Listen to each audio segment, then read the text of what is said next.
I think that every one of us kind of loves to cry that life's not fair. Oh, it's not fair, it's not fair. But when you really get down to it, none of us is really all that concerned about fairness when we're the recipient of an imbalance, when we're on the positive end of an imbalance.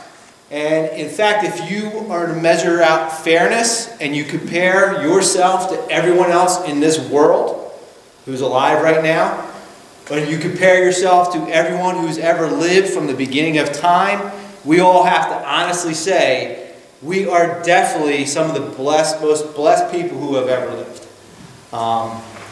So when we utter these words, it's not fair, we're basically hypocrites.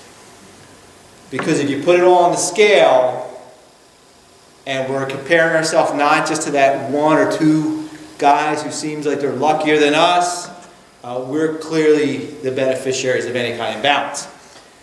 And when we cry it's not fair, we're not really measuring justice.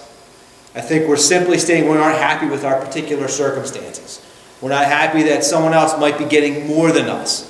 Or sometimes we're crying because someone else is getting the same as us. And we don't like that. And that's really going to be what Jesus' parable is about tonight. Now, most importantly, we need to thank God that life is not fair. Because if life was fair, He would have sent all of us to hell already. But instead of fairness, and instead of justice, God chooses mercy.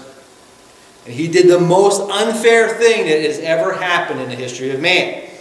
He sent His only begotten Son, who knew no sin whatsoever, to the cross on our behalf to pay our penalty.